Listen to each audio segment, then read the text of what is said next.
Robay is on location in Las Vegas with lighting designer Tom Sutherland.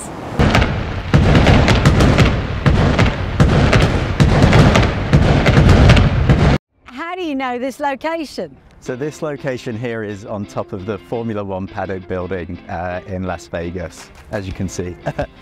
I'm here working on the opening and closing ceremonies for the Formula One Las Vegas Grand Prix. Which is the first ever in Las Vegas. It is the first ever, yeah, so it's super exciting to be involved with something from the ground up. So we've been working on this project for about the past year now, and come Wednesday this week, this building comes alive. Just want to take a little step back and talk about when you first got interested in lighting and what inspired you to go forward with it as a career. So I saw people doing the lighting design at school when I was like kind of 11 and 12 and thought, oh, that looks really interesting. Was that like at the drama? Yeah, so that was kind of in the school theatre and stuff.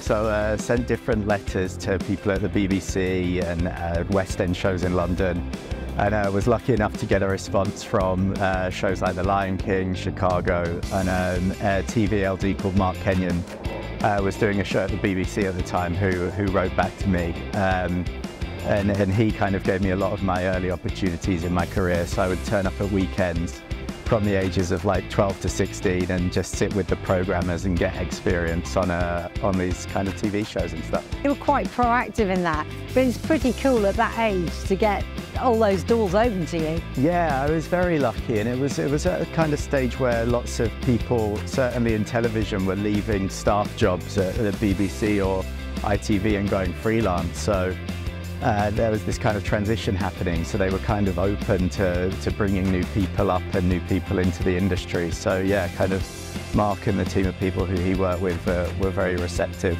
to me, kind of with open arms. And then I believe you got a bit of a lucky break. It was the day of my 16th birthday, and the programmer on an ITV Saturday night show was sick, so a phone rang on a Friday and Mark said, do you think you could do it? So I sat there on my 16th birthday and programmed my first TV show. That's pretty cool. It was very cool. I was absolutely crapping myself at the time, but no, it was good. That's quite amazing that happened actually on your birthday for a start. Yeah. And also that he obviously had the confidence in you to do that. So apart from that first obviously very lucky break, where did it go from there?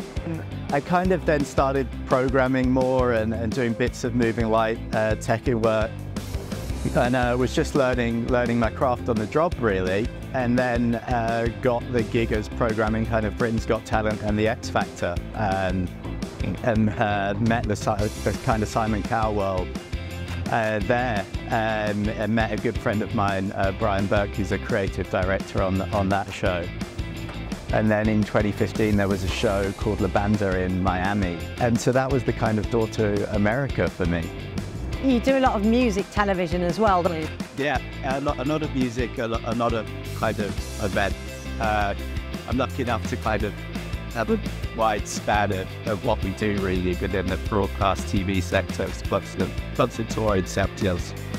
Keeps it interesting, and also as in different styles of writing within those different fields of the industry is something that's kind of cool.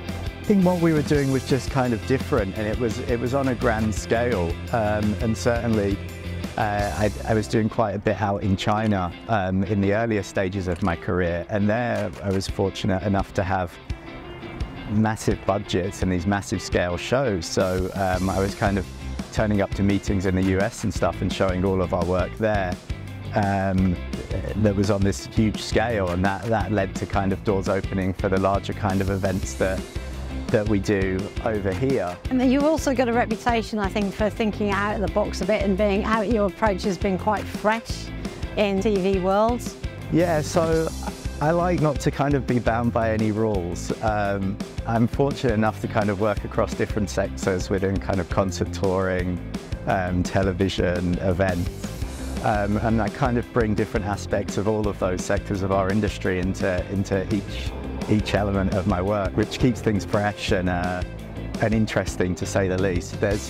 There's no real rules. Like, some people are always going to have a different artistic interpretation of what something is compared to others. But I think as long as you can justify what you're doing and it looks great, then you've won.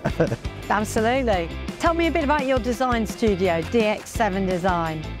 So DX7 started in London in kind of 2012 time, and I had a partner there, and we worked together for a few years. Then our kind of lives just went separate ways. I brought the company over here, and slowly but surely it kind of grew from smaller TV shows and things into doing projects like the Formula One here in Vegas and the kind of VMAs. It was just me on my own initially, and then as the phone started ringing more and more, I realised that I couldn't deal with it on my own.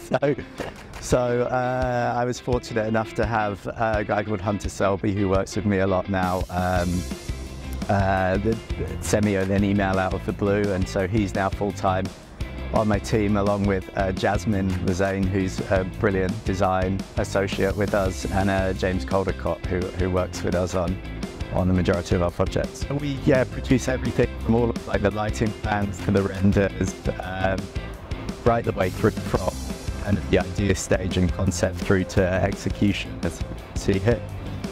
Is there a favourite show that you've designed, and why? Do you know what? I've got a few favourite shows, you know. I think certainly the TV ones that we do. We did this massive spectacular just before COVID in China.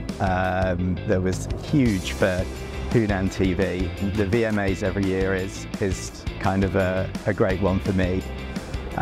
This Formula One opening and closing ceremonies has been the past year of my life, and we've kind of had to re-engineer the building and do all that kind of crazy stuff to get this on the road, and also the Vegas residencies. My first Vegas residency was Pitbull, I think in 2016. And I'd always wanted to do a show on this strip, so did that at Planet Hollywood just over there. I believe you now have 5 residencies in Vegas. Yeah, we have Pitbull, Miranda Lambert, Luke Bryan, Donny Osmond, Lionel Richie, currently, who are all on the strip. So yeah, Vegas has been very kind to me over the years.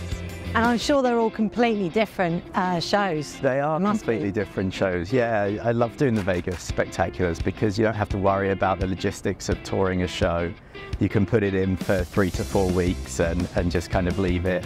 The artists love it because they kind of get to stay in one place and they know what the show's going to be every night. And being Vegas, everyone just wants bigger, bigger, more, more, more. So it's just this awesome collaboration and craziness that ends up in the city. You came to California in about 2015, 2016, you would say. It's very different from the UK. Obviously, I take it that you're enjoying living here. Yeah, I mean, California's been great. The weather, obviously, as everyone says, is something that's amazing about living here. And just the culture of life. It's slightly slower to the rat rate of London, which I enjoy, being able to drive down to the beach after a long day, or kind of work from somewhere with the ocean in view is awesome. Driving onto a movie lot for work, still pinch myself every time I do that. Yeah, I do like California. It's been great. What do you love most about your work? My job's incredible. I think it's the people. It's fascinating. You get to deal with different cultures all around the world, different artists who all vary in who they are and what they are. Yeah, just meeting new people, dealing with the problems that arise, figuring those out. That's the kind of, I love the challenge of the job.